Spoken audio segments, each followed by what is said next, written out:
The last part we're going to talk about is the social credit system. So what I want to do is I want to give you a more nuanced picture and a more nuanced understanding of what it actually is. And I'm going to do so by talking about the three biggest misconceptions of the social credit system. Now, the social credit system is described in the Western press as if it is one big central system by the Chinese government. Now, this is the first misunderstanding, first misconception, which is not true. I'm going to explain why, and I'm going to go back in time a bit. Who knows who this is? Deng Xiaoping, so all of the Chinese people of course know. This is Deng Xiaoping. This was the man that masterminded the market reforms and the opening up policy in China. And according to some, he's been instrumental. He's been very important to China's economic miracle in the last couple of decades. Something that they found out when they opened up the market is that they were running into a problem eventually in the 1990s. Because they saw that for the economy to grow further, and if you would want to start a business, you would want to take out a loan with a bank. Or later on, in maybe 10, 20 years later, when the Chinese government tried to stimulate the consumption economy, if you are a consumer and you want to buy a more expensive thing like a house or a car, you might want to take out a loan with a bank. And the problem is that there was no really good system that could measure your credit worthiness. So already in the 1990s, talks were beginning about a credit system, a social credit system to rate the credit worthiness of the people. But there was one other thing that Deng also said, and that was, to be rich is glorious. Basically what he meant is, it's not really a shame if you're a socialist and you're rich.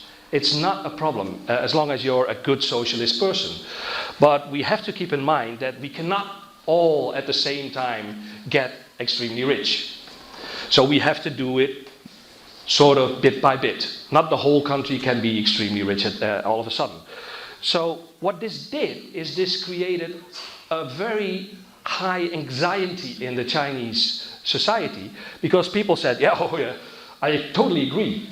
Rich is glorious, but I definitely don't want to be the last one to get rich. I don't want to be left by the wayside. And this has resulted into what some people call a moral vacuum in China, where some people are getting rich in a not so glorious way, in a not so honest way. So when we talk about the social credit system, there's actually two parts to it. So one part is about integrity, about trustworthiness on a moral level, what the Chinese people call 正信. And this is about being a good, honest person. And then there's the side about financial credit information. Do you get enough income to, for instance, take out a loan in the bank? Can you repay that? It's the same thing that all of the banks here in the Netherlands and all over the world are doing as well. So we should have a system to determine that. And that is called 正信. So it's two different things, but it's both part of this thing that's called the social credit system. So what the Communist Party said is the total goal of this system is to improve the integrity awareness. So that's about morality, but also the credit worthiness, that's about finance of the Chinese people, and thereby ultimately create a trust-based economy and society. So that's what this whole thing is about. Now, what I personally prefer to do when I talk about the social credit system, I think there's a lot of misunderstanding because of the words that we use in the West. I try to sort of make it more clear by splitting it into, on one hand, a financial credit system, and on the other hand, a social management system. So one thing is about money, the other thing is about behavior. Are you an honest person? Integrity. So two different things. Now, if we take this as a starting point and we look at the social credit system again, we will see that there's already two different systems. It's not one system anymore. So if we start with the social management system, there is really only one central social credit mechanism at the moment, and that's called the joint punishment system, which I'll talk about a bit later. You do have, within certain sectors in the market, certain priority sectors, different pilots. So the Chinese government has said there are some sectors in the market like production, like for instance food safety. We have taxes, we have pricing, we have e-commerce, especially in combination with intellectual property rights. There's a lot of fake goods being sold on internet websites, internet platforms. There's healthcare that has problems and education also has problems. So we're going to focus on these sectors first. At the same time, what you see is that local governments, provinces, counties and cities are also starting their own pilot programs. And there's about 43 municipalities currently running their own programs. So again, the combination of this already creates much more than just one system. If you look at the map of China, these gray areas are provinces that are running different pilots, and all of these pinpoints are also different pilots that are being tried out. Basically what the Chinese government wants to do is they want to see from all of these experiments what is working and what is not working. And they are very different in nature, these experiments. The jaywalking that Fred mentioned is one of those local pilots because they want to eventually connect it to a social credit system. But I'll show you some more during this presentation. A very interesting one, which I quite like, is a system also about naming and shaming. And naming and shaming is mostly done in connection with court orders. So if a judge says that you need to pay a certain fine or you need to pay some money to another person or another organization, and you don't pay that, you get on a list. You get on a blacklist. And the local courts share these blacklists with telecom companies. And the telecom companies in China are also state-owned companies. So what happens then is those telecom companies change the message that you hear when you call this person. So when this lady calls somebody that's on that blacklist, and this happens in Sanmen County and Dongfeng, what happens is she hears this message. The person you are calling is listed as dishonest by the Dongfeng People's Court. Please urge them to fulfill their obligations according to effective legal documents. Now, it's very unlikely that this lady will say to the person she's calling that he needs to pay his fines or he needs to fulfill his court orders. But if this person knows that everybody that is calling him gets this message, it's a complete loss of face. And face, respect, mianzi, is a very important concept in China. So to minimize his loss of face, he will want to pay his fines as soon as possible. Now, these kinds of things we also see in the central punishment system, the joint punishment system. And the idea of the joint punishment system is if you're a good person, so if you have a good heart, you can go everywhere in society. If you're a bad person, if you have a black heart, if you're dishonest, you're being blocked everywhere in society. Maybe even if you made a mistake here, you're going to feel it everywhere around you until you sort of get some form of redemption, so to speak. So that means that if you are on one of those blacklists, because, for instance, you do not pay your court order fines, you might go out into society and you cannot book any flight tickets anymore. You cannot travel in first class in the trains anymore. You cannot book any luxury hotels anymore or apply for a government job. You also cannot apply for a credit card or take out a loan with the bank. And maybe most terrible of all, you can no longer shop on Tmall and Taobao for luxury items. Because Alibaba, that's running these platforms, is cooperating with the government to also block this. The idea is, if you make a mistake in one place, you're going to be punished everywhere else. And we might find that very strange, a very strange system. But as a matter of fact, it's not that strange, because this system of lose trust in one area, face restrictions everywhere. How do your parents deal with things that you do and how do they punish you? And think as of the Chinese government in a parental role. They quite often are considered to be the parents of the citizens. So, what my parents used to say in the past is, if you don't eat your veggies, you can't watch any TV. How can you watch any TV if you don't eat your veggies? So, it's basically the same kind of system as what your parents have been doing, but it's the only central system at the moment. It's run by blacklists. Now, another thing that a few people misunderstand is it's not just about Chinese citizens, it's also about government officials. It is also about government organizations. The social credit system has been developed by the Chinese government to also control misbehavior in their own organization. It applies to Chinese companies and legal entities, to foreigners living and working in China, so if you want to move there, better watch out, and to any foreign company also operating in China. So that is the social management system, the social management system. On the other hand, we had the financial aspect. And like I said, the Chinese economy had the problem that they could not score people and could not determine if they could give them a loan, if they would repay that. So the People's Bank of China launched a credit reference center in 2006, but by 2015, they could still only cover 25% of all of the citizens in China. Why? Because they didn't have any data on the other people. Why not? Because most people didn't even have a bank account.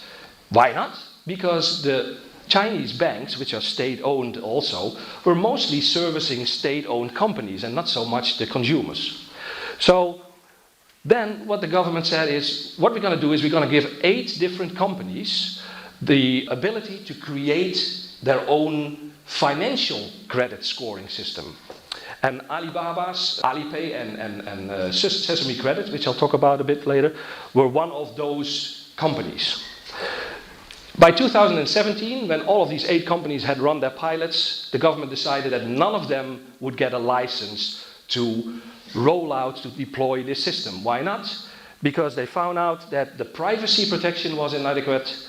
They found out that these companies were collecting too much irrelevant data, which we'll see in a minute, and there were also conflicts of interest.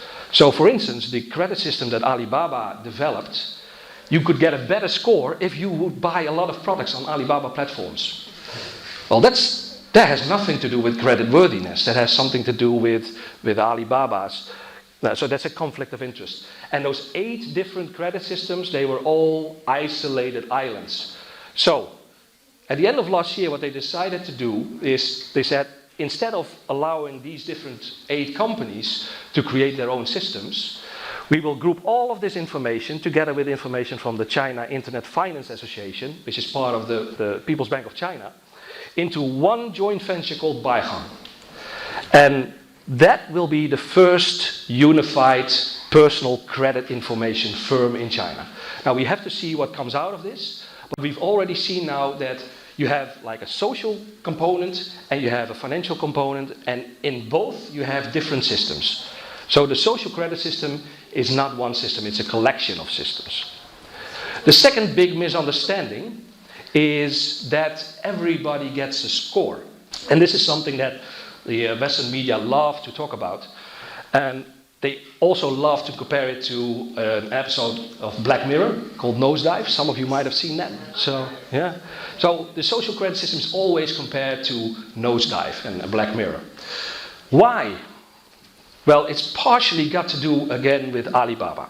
So this here is Sesame Credit. And Sesame Credit was one of those 8 companies, or one of those 8 credit rating systems that was developed. And it's part of Ant Financial, and Ant Financial is a subsidiary of the Alibaba Group. What is also part of the Alibaba Group, again, is Taobao and Tmall. So all of the information about what you would buy on these websites, on these e-commerce platforms, and they cover about 80% of all e-commerce in China.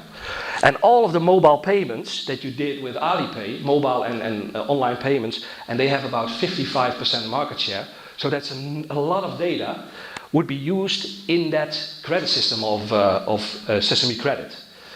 And that would give you a score between 350 and 950. And your score would be based on your credit history within the app. It would be based on your payment behavior, your personal assets, how much personal information, like what's your house like, do you have a car, what's your education, you entered into the app, and also your relationships. And the problem is that Alibaba is very vague about how the algorithms for this system works. So that creates a lot of doubt. What they do is they tell you on the far right side here, they give you tips on how you can improve your score. And that's mostly by buying more on Alibaba's platforms. Now, most people have a score that is like 650 to 750 points. But if you increase your score and you get above 700, or especially if you get above 800, you get a lot of benefits. So you don't get punished if you have a low score, but you get rewarded if you have a high score. So you can, for instance, get bike rentals without a deposit, or test drive a Ford car for 3 days for free. Or you can rent an umbrella or use a massage chair for free. You can borrow books with certain libraries without leaving a deposit, or get priority when you go to the hospital, and you can even use a wheelchair for free there.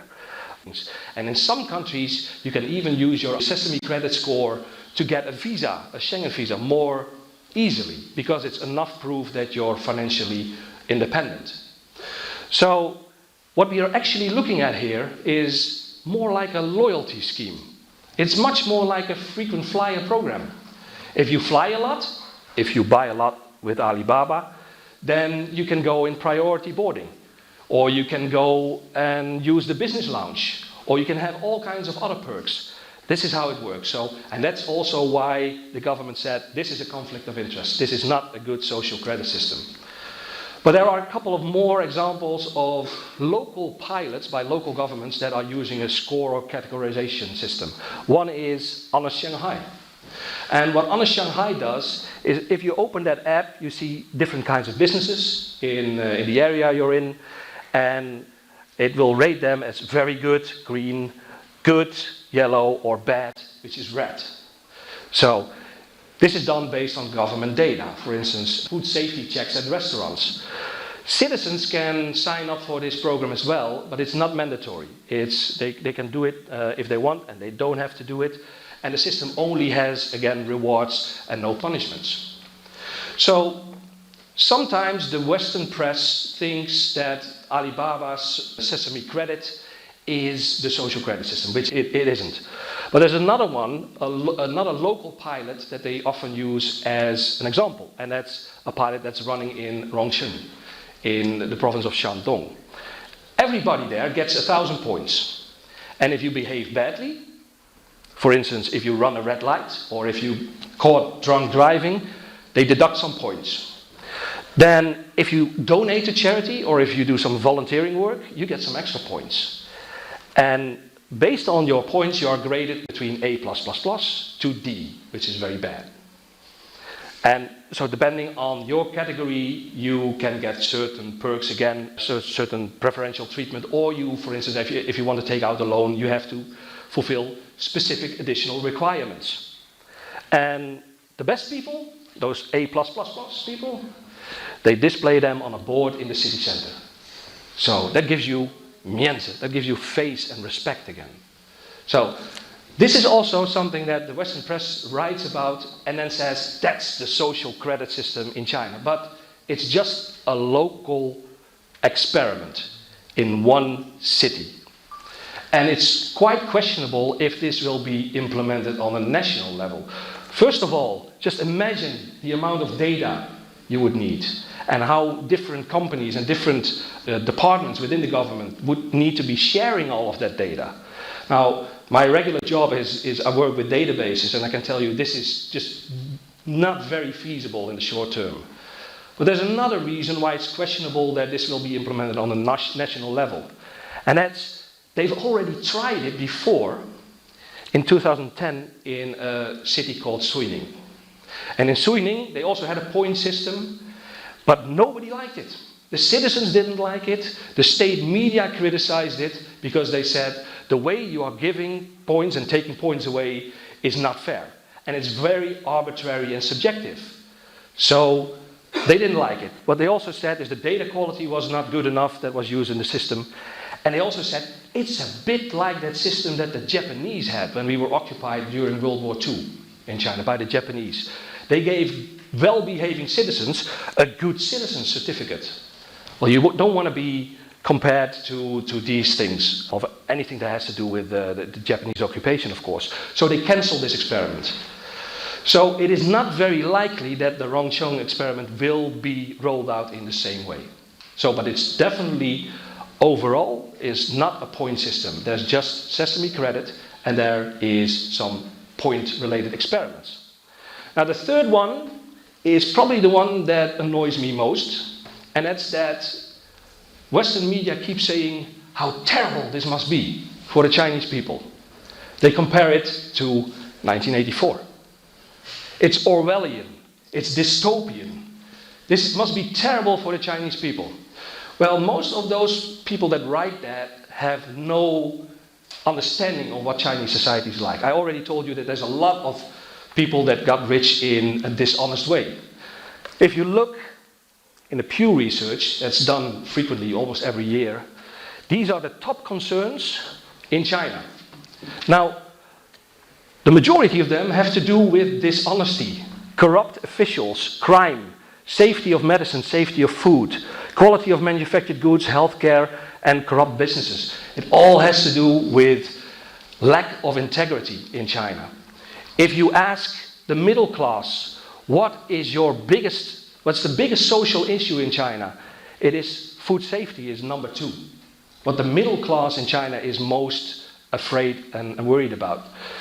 And as a matter of fact, worries about food safety have been around especially since 2008. And you might have heard about the milk scandal, the baby milk formula scandal, which was tainted by a chemical, which resulted in a lot of Chinese babies getting sick, and something like 15 or 16 actually died from kidney problems. And ever since that time, there has been a total distrust in food safety. Now, I've lived in China for 2 years, and almost every week there was another food scandal. And it has remained basically like that. Also, people don't trust the medicine that's given to them. In the last couple of years, there's been 3 scandals with vaccines. Vaccines that were expired, vaccines that were not good. It wouldn't make you sick, but it would definitely not save you from the diseases they were supposed to be preventing. So again, this is a very, very big problem. And in every research, you see the same things again. This was a research done by People's Daily, and the Chinese people said that habitual distrust, not trusting strangers, not trusting people that you don't know, 40% said that that's a big problem, and also antisocial behavior. 1/3 of the people think that's a really, really big problem in China. As a matter of fact, if you compare China to the rest of the world, and you ask different people from different countries, do you think your country is in moral decline? Half of the people in China think that their country is in moral decline. So what also happens, if some people are dishonest, other people might think, well, if everybody's dishonest, I don't want to be left behind. Maybe I should cheat and scam as well. So this is an enormous problem in China. And then it is not so strange that when the social credit system, the implementation of a central social credit system for 2020 was announced in 2014, and there was a website called Nandu. And they run a little poll among their readers, and more than 80% of the people said, this is necessary. We need this in our society. Now you might say, well, there's only 700 people that participated in this, and it's a poll in China, and how trustworthy are the results from this research? So another very interesting research was done this year by Genia Kostka from the Freie Universität in Berlin. And she has some really, really interesting findings in her research. She asked people, are you participating in a social credit system? And some people were participating in the financial credit systems, only a few in the government systems, because they are basically only just pilots, so not many people can participate in them. But then she asked, what is your opinion about the social credit system? Do you approve? 80% of the Chinese people approve of the social credit system. And there's just a very small percentage that disapprove. And it's quite remarkable that especially the higher income people and the older people are more positive about the social credit system. Also, people with a high level education living in the cities are more positive, whereas you would expect that these people are more liberal thinking. So it actually went against the expectation that she had when she started this research. Now, if that's not enough for you, here's some more details. The people that think that it's a fair system, the majority thinks that the social credit system is fair. The majority thinks that it improves the accountability within their society. The majority thinks that it helps people abide by the rules. And the majority also thinks that it will improve the quality of life, although you see more people doubting here because they might think, well, I first have to see. But overall, people are extremely positive towards the social credit system because it serves a purpose. And it's supposed to solve a very big problem in society.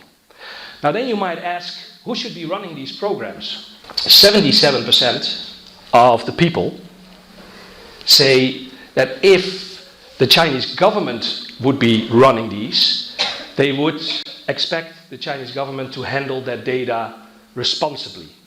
And why are they saying this? Because they are used to this. There's always been a file called a Tang'an for every person in China that's been kept by the Chinese government. That even includes like the scores you had in school, in primary school. So they're used to their information being kept by the government in China. When asked about the private companies like Alibaba, only 8% of the people said, yeah, I trust them with my personal data. Why? Because there's been a lot of privacy scandals in recent months that have made people doubt about this. So, when asked who should create a social credit system, the majority of the people say the government. So this again shows that people have a much higher trust in their government and they see much more need for a system like this than we in the West expect, because we view it through our perception, through our glasses basically. So the conclusion of this research by Genia Kostka was that on one hand, the Chinese people are really not so concerned that this system will be used for social control.